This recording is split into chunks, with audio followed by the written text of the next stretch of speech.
ஐயா என்னோட அனுபவத்தை நான் வந்து உங்களுக்கு பகிர்ந்துக்கிறேன். நார்மலாக எனக்கு பரிகாரம் அப்படின்னா நம்ம இந்த கோயிலுக்கு போயிட்டு வாங்க அந்த கோயிலுக்கு போயிட்டு வான்னு சொல்லுவோம். ஆனால் அந்த லாஜிக் இதுவரையும் எனக்கு வந்தது கிடையாது. நானும் 2-3 ஜோதிடர் சொல்லி இந்த கோயிலுக்கு போயிட்டு வாங்க அப்படி தான் சொல்லிட்டு வந்திருக்கேன். ஆனால் இன்றைக்கி இந்த பரிகாரம் வந்து என்ன தான் நடக்குது அப்படிங்கிறத பார்க்காம தான் வந்திருந்தேன். நான் பரிகாரத்தை பற்றி கிட்டத்தட்ட ஒரு 4 புக்கு நான் படிச்சிருக்கேன். அதில் வந்து இந்தந்த கோயிலுக்கு இப்படி போயிட்டு வாங்க அப்படிங்கிறத தகவல் இருக்கும். ஆனால் அந்த லாஜிக் எங்கேயுமே வராது. ஆனால் ஐயாட்ட இன்றைக்கி வந்து பார்த்ததுனால லாஜிக்காக வந்து எதுக்காக போகணும் எப்படி வருங்கிறது வந்து நிறைய விஷயங்கள். ஆனால் காலையிலேருந்து எடுத்து இதுவரை எடுத்துருக்கேன். அதில் 3 வரையில் முடிக்கவே முடியாது. கண்டிப்பாக ரொம்ப சிறப்பாக இருந்தது ஐயா. அதே சமயம் வந்து கர்மா இந்த பிண்டங்கள் வைத்த விஷயம் வந்து எனக்கு ரொம்ப அருமையான விஷயமா இருந்தது. நம்மளுக்காக ஒரு விஷயத்தை எடுத்து நீ கர்மாவில் கழிச்சிருக்காருன்னா அவர் உண்மையாலுமே மனமானது நன்றியை தெரிவித்துக் கொள்கிறேன். இந்த நிகழ்ச்சியை வந்து சிறப்பாக ஐயா வந்து ஏற்பு கொடுத்தார் திரு அருள்பிரகாஷ் ஐயா அவருக்கு எனக்கு மனமான நன்றி தெரிவித்துக்கிறேன். நன்றிங்க. முடக்கு திசைக்கு கோயில் எடுத்து கொடுக்குறாங்க. கோயிலுக்கு போகிறோம், நல்லது நடக்குதுங்கிறாங்க. சரி ரைட்டு, கடவுள் நல்லது நடத்துகிறாரு. அதுக்கு என்ன காரணம்? அந்த கோயிலுக்கு போனால் நம்மளுக்கு சரியாகிறதுக்கு என்ன காரணம் சொல்லுங்கள். சூரியன் என்ற நட்சத்திரத்துக்கு இந்த வீடு முடக்கு. அந்த முடக்குக்குன்னு ஒரு கோவில் வரும். ஓலைச்சுவடியில் வருது, சித்தர்கள் கண்டுபிடிச்சிருக்காங்க, முன்னோர்கள் கண்டுபிடிச்சிருக்காங்க. அந்த கோயிலுக்கு நீங்கள் போகிறீங்க. அந்த கோவிலுக்கு உங்களுக்கு என்ன தொடர்பு அப்படின்னு தெரியணுமல்ல. சரி, நான் ஒன்று சொல்கிறேங்க.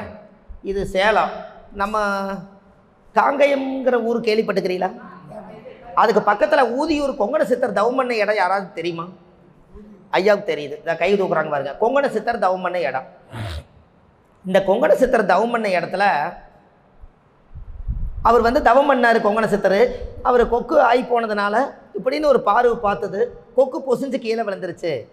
அதனால் அந்த கொக்கு பொசிஞ்சிருச்சு. அப்புறம் வள்ளுவர் வீட்டில் வாசகி வீட்டில் போய் சோறு கேட்க போயிருக்காரு. ஏம்மா சாதம் சீக்கிரம் போட்டேன்னா பசிக்குதுன்னுங்க. அப்புறம் கொங்கண சித்தர் ஒரு முறைச்சிருக்காரு. முறைச்சி பார்த்தோன்னே வாசகி அம்மா பார்த்து கொக்கன்று நினைத்தாயா கொங்கணமானு கேட்டிருக்குது. என்னடா அது, நம்ம அங்கே கொக்கை பொசுக்குனது இந்த அம்மாவுக்கு எப்படி தெரியும்? அப்போ இவரோட வீட்டுக்காரோட ஹிஸ்ட்ரி எடுத்தால் வேறு லெவலில் இருக்குமேனு சொல்லி பார்க்கும்போது தான் இந்த அம்மாவுடைய வாசகியுடைய கணவர் வந்து வள்ளுவர். அப்போ அந்த வள்ளுவர் திருவள்ளுவர், அந்த வள்ளுவருடைய ஓலைச்சுவடிய 1330 குறளையும் முழுமையாக முதன்னு படித்தவர் கொங்கண சித்தர். அப்போ இந்த விஷயம் எனக்கு கிடைச்சோன்னே நானும் ஒரு திருவள்ளுவர் குலத்தில் பிறந்ததுனால, ஆஹா ஒரு 1000-2000 வருஷத்துக்கு முன்னாடி இப்படி ஒரு சம்பவம் நடந்திருக்குது, நாம் ஏதோ அந்த ரத்த உறவில் பிறந்ததுனால நாம் அந்த கொங்கண சித்தர் மலைக்கு போகலான்ட்டு போனேன். அங்கே போய் பார்த்தா ஒரு 3-4 மாதம் போனோம். மேலே மலையிலே போய் சாமி கும்பிட்டு வந்தோம். அப்புறம் அந்த கோவில் கட்டுமான பணி நடந்து கொண்டு இருந்தது. அப்போது வண்டி ஒரு குறிப்பிட்ட தூரத்துக்கு மேலே உச்சிக்கு போகாது. அப்போ என்ன பண்ணுறாங்க, செங்கல் ஒரு லோடு இறக்கி பௌர்ணமி அன்னைக்கு ஒரு ஊரியா பையில் 2 செங்கல் எடுத்து மேலே தானே போகிறீங்க, கொண்டு போய் இந்த கல்லை கோயில் கட்டுறக்கு கொண்டு போய் கொடுத்துருங்க. நானும் என்ன பண்ணேன், 2 செங்கல் ஒரு 5-10 கிலோ வரும். இந்த 10 கிலோவை தூக்கி 2 செங்கலை தூக்கி தோளில் போட்டு ஒரு சாமி வேஷ்டி போட்டுட்டு சிவனேன்னு போயிட்டுருக்கேன். அங்கே போய் அந்த செங்கலை கொண்டு போய் நான் கரெக்டாக சேர்த்திட்டேன். நான் சேர்த்தும் போது நான் என்ன நினச்சி சேர்த்தேன்னா, ஆண்டவா என்னை மனித பிறவி எடுத்து ஒரு மனித பிறவி எடுத்து இந்த பூமிக்கு நான் வந்திருக்கேன்.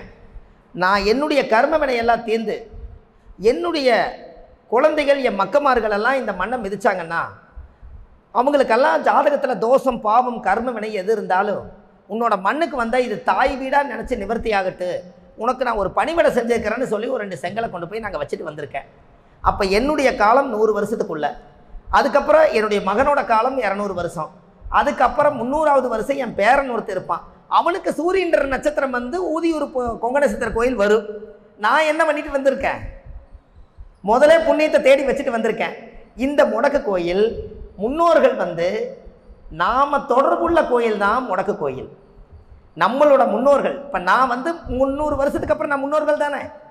அப்போ நான் போய் அந்த கோயிலுக்கு கட்டுமான பணிக்கு ஒரு உதவி செஞ்சுருக்கேன். கடவுள் எனக்கு ஒரு வரம் கொடுப்பார்ல, அப்படி வர்றது தான் கோவில் வந்து முடக்கு நட்சத்திரத்துக்கு உண்டான கோவில்கள் எல்லாமே. அப்போ எங்கெங்கே ஒரு சேஷ்டா தேவி கோயில் ஒன்று வருதுன்னா உங்களுக்கு வருதுன்னா அந்த சேஷ்டா தேவி கோயிலுக்கும் கட்டுமான பணிக்கும் அந்த கோவிலுக்கும் உங்களுடைய தாத்தாவுக்கும் ஒரு தொடர்பு இருக்குன்னு சொல்ல வரேன்.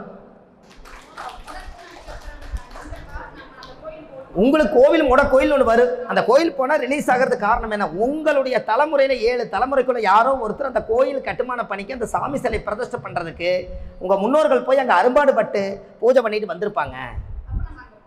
அங்கே நீங்கள் போனால் அது ரிலீஸ் ஆகுது. அது ரிலீஸ் ஆகிறதுக்கு காரணம் என்ன, உங்கள் முன்னோர்கள் விதைச்சி வச்சுட்டு போயிட்டாங்கன்னு சொல்ல வரேன். நான் என்னங்கிறேன்னா அந்த முடக்கு தோஷம் நீங்கிறதுக்கு என்ன காரணம்னு சொன்னேன். அந்த முன்னோர்களுடைய, நான் இன்னைக்கு போய் இந்த 2 செங்கலை வச்சுருக்கேன், 5 வருஷம் ஆச்சு. ஒரு 10, 30, 40, 50 வருஷம் ஆனால் என் பையனுக்கு பேரம் பிறக்கும். அந்த பையனுக்கு முடக்கு தோஷத்துக்கு கொங்கண சித்தர் கோயில் வந்துச்சுன்னா நான் பண்ணி வச்ச புண்ணியம் தான் அவன் போய் வாங்கிட்டு வர போகிறான். சார் இது என்ன சொல்ல மாட்டேறீங்களே? அப்படித்தான் இந்த உலகத்தில் ஆயிரக்கணக்கான கோயில்கள் எல்லாம் முன்னோர்கள் கட்டி வச்சது. நம்ம கிருஷ்ணவேணி அம்மாவும் நாங்கள்லாம் முதன்னு போய் காசி போகும்போது அயோத்தியில் போய் இறங்கணும். அயோத்தி ராமர் ஜென்மபூமியில் போய் இறங்கணும். அங்கே பார்த்தீங்கன்னா அந்த குஜராத்கார் மாதிரி மராட்டிக்கார் மாதிரி இருக்கிறவங்க எல்லாம் அந்த டிசைன் கல்லெல்லாம் போட்டு அயோத்தி கோயில் கட்டிட்டு இருக்கிறாங்க. அதை எந்த பாலிஷ் பண்ணுறதுக்காக ஒரு 100 பேர் 50 பேர்த்த வச்சு அந்த பாலிஷ் பண்ணிட்டு இருக்கிறாங்க, வயசான லேடிஸுங்க. நாங்கள் அங்கே உட்காந்து ஃபோட்டோ எடுத்துகிட்டு வந்தோம். அப்போது அவங்கெல்லாம் அந்த பாலிஷ் போட்டு இன்னொரு ஒரு 6 மாதம் 1 வருஷம் 2 வருஷத்துக்குள்ள அந்த கோயிலை கட்டி கும்பாசம் பண்ணிடுவாங்க. அவங்களுக்கு பேரம்பேத்திகளுக்கெல்லாம் அயோத்தி ஜென்மபூமி வந்து அவங்க அந்த பாலிஷ் போட்டு வச்சாங்க பாருங்க, அவங்க உழைச்சாங்கல்ல அந்த கோயிலுக்கு, அந்த புண்ணியம் அது முடக்கா மாறி அதே ராமர் ஜென்மபூமி முடக்கு கோயில் வந்துச்சுன்னா போனோன்னு வழிபடுறதுக்கு காரணமே இவங்க அந்த பாலிஷ் போட்டு வச்சதுனால தான். எதுக்கு ஒரு போட்டாவை எடுத்துகிட்டு வந்தா, நாங்களும் ஒரு பாலிஷ் போடுறோம்னு சொல்லி ஒரு தேய்ச்சிட்டு வந்தாங்க. அப்படி ஒரு போட்டா இருந்தாலும் அயோத்திக்கு இருக்கட்டுமே. அப்போது ஒரு முடக்கு தோஷத்துக்கு உண்டான கோவில் நம்மளோட கர்மாவை தொலைக்கிறதுக்கு நம்ம அப்பா, நம்மளை பெற்றவர் அப்பா, அவரை பெற்றவர் தாத்தா. நல்லா பாருங்கள், ஒரு இரும்பு ஒரு காந்தம் ஒன்று பெருசாக வைங்க, நல்லா யோசிச்சுங்க. ஒரு டேப்பர் கால் இருக்கிற காந்தத்தை மேலே வைங்க, அதுதான் ஒரு கர்மா. அவன் யாரோ செஞ்ச பாவம் தான் அந்த காந்தம். ஒரு இரும்பை கொண்டு போய் வைங்க, அதுதான் அந்த வாரிசு பிறக்குது. கரெக்டாக இரும்பை கொண்டு போய் வைங்க, இது ஒட்டுமா ஒட்டாதா? அப்போ அவங்க கர்மா அந்த மகனுக்கு வந்துருச்சா? இன்னொரு இரும்பை கொண்டு போய் வச்சா ஒட்டு மோட்டாதான்? அப்போ அந்த மகனோடது வந்து பேரனுக்கு வந்துருச்சா? இன்னொரு இரும்பை கொண்டு போய் வச்சா ஒட்டு மோட்டாதான்? பேரனோடது கொள்ளு பேரனுக்கு வந்துருச்சு. இன்னொரு இரும்பை கொண்டு போய் வச்சா அது 4 தலைமுறைக்கும் வந்து ஒட்டுது. சரி, இப்படியே கர்மா ஒட்டிக்கிட்டே வருதே.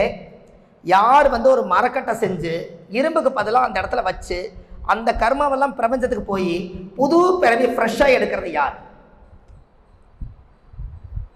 புரியுதுங்களா?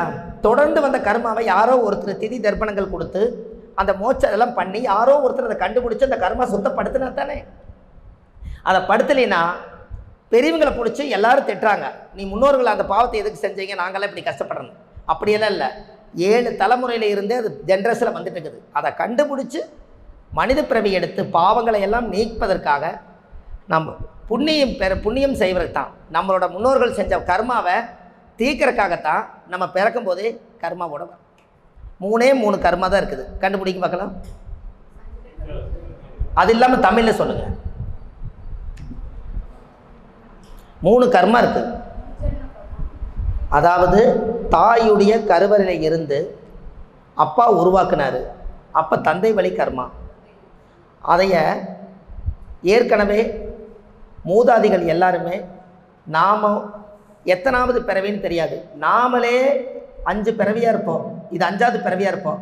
நம்ம செய்த கர்மா 1, முன்னோர்கள் வழியில் தந்தை வழி கர்மா 1, 2 தெரிஞ்சே செய்த கர்மா 1, 3. இந்த 3 கர்மாவும் பிரபஞ்சத்தில் ரெடியாக இருக்கும். எப்போ பிரசவம் ஆகிறதுக்காக நீங்கள் இந்த குழந்தை துடிச்சு வெளியில் தலை வருதோ, தலை வந்து அந்த மூச்சை இழுத்து அது ஒரு கத்தும் போது தான் அந்த பிரபஞ்ச சக்தியை அது வாங்கும் போதே அந்த கர்மா அப்போவே சப்போர்ட் ஆகிடுது. எப்படி? அப்போவே அது சப்போர்ட் ஆகிடும். அந்த சப்போர்ட் ஆகி அந்த கர்மாவோட தான் நீங்கள் இருப்பீங்க. ஜாதகத்தை கணிச்சு பார்த்தா என்னென்ன தோஷம் இருக்குது, நாகதோஷம் இருக்குது, செவ்வாய் தோஷம் இருக்குது, மாங்கலி தோஷம் இருக்குங்கிறீங்க. 25 வருஷம் கிளம்பிச்சு பார்த்தாலும் அதே தோஷம் தாங்கிறீங்க. அப்போ நாகதோஷம் இருக்குன்னு அந்த பிறந்த குழந்தை பாம்படிச்சா கொண்டுச்சு இல்லை, யாரோ முன்னோர்கள் செஞ்ச கர்மாவை இந்த கட்டத்தில் சாட்சியாக சொல்லுது. அப்போது அந்தந்த காலங்கள் வரும்போது அதை அவங்க அனுபவிக்கிறாங்க. அப்போ அதை நம்ம சுத்தப்படுத்தணும்னா அதுக்கு நம்ம என்ன பண்ணணும்? அந்த பூர்வ ஜென்மத்தினுடைய ஊழ்வினை கர்மாவை தெரிஞ்சு ஒரு பாவத்தை செய்யாமல் முன்னோர்கள் செஞ்ச பாவத்தை கழிக்கிறதுக்காக இந்த உலகத்துக்கு நம்ம பிறந்தோம். பாவ ஆத்மாவாக பிறந்துட்டோம். போகும்போது கழித்து கர்மாவை எல்லாம் சுத்தப்படுத்தி புனித ஆத்மாவாக போனால் அடுத்த பிறவியில் நம்மளுக்கு குறையில்லாத ஒரு செல்வம் இருக்கும். அதுக்காக இந்த பிறவி வாங்கி வந்திருக்கோம். வேறு ஏதாவது நம்ம ஏசி காரு இல்லை ஆடி கார் வாங்குறதுக்காக பிறந்தங்களா? இல்லை இல்லைங்கம்மா. அப்போ நம்மளுடைய பூர்வ ஜென்மத்தினுடைய சாபத்தை தொலைக்கிறதுக்கு தான் வந்திருக்கிறோன்னா நம்ம இதை கண்டுபிடிச்சி சுத்தப்படுத்தினா தானே. ஒரு கல்யாணம் மூச்சு வைக்கும்போது பொருத்தம் பார்த்து தான் கல்யாணம் பண்ணி வைக்கிறாங்க. அவரும் ஜோசியரை முடிஞ்ச அளவுக்கு பொருத்த பார்த்துட்டாரு. அதுக்கு மேலே அவரே சொல்லிடுவார், அவங்களோட பாவம் புண்ணியத்தை பொறுத்து தான் உங்கள் பிள்ளையோட வாழ்க்கைன்னு. அதில் தான் தெரியுது அந்த புள்ள வாழ்க்கை பிரிஞ்சிருந்துச்சுன்னா அடுத்த குடும்பத்தை கெடுக்கிறதுக்கு அவங்க அம்மா அப்பா தயாராக இருந்ததுனால நம்ம உள்ளே கை வைக்குது. அதானே, இதில் தான் மாட்டிருக்காங்க.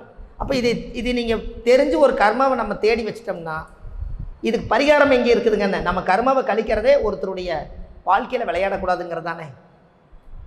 நீங்கள் நல்லா யோசிச்சு பாருங்கள், ராசி கட்டம் எத்தனை இருக்குதுங்கம்மா? 12 கட்டம் இருக்குது. கிரகம் எத்தனை இருக்குதுங்க? அப்போ 9 போனால் மீதி எவ்வளோ இருக்குதுங்க? அப்போ எங்கேயோ ஒரு பக்கம் 3 கட்டம் வந்து ஃப்ரீயாக தானே இருக்கும். அப்போ 3 கர்மா இருக்குது. அதனால தானே 12 ராசிக்கு 12 கிரகம் வைக்காம 9 கிரகம் வச்சாங்க. வச்சிருந்தா ஒன்றா வச்சிருக்கலாமல, யாருக்கும் பிரச்சனை இல்லாமல் போயிருக்கலங்க. ஐயா நீங்கள் சொல்லவே இல்லையே எனக்கு ஐயா.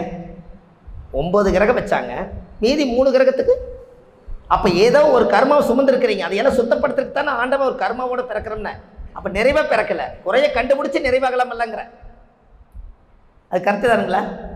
அப்போ இது ஊழ்வினை தோஷம் தானே.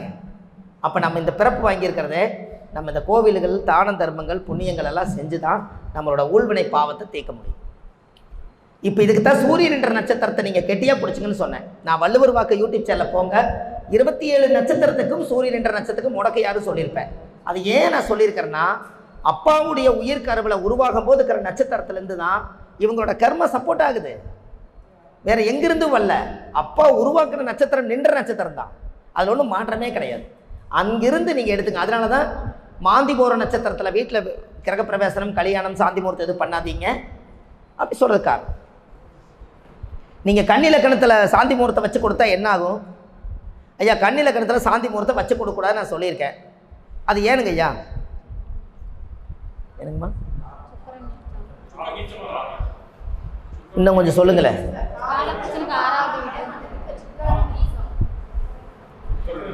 ஐயா நான் அதை இன்னும் கொஞ்சம் விளக்கமாக சொல்லிட்டா.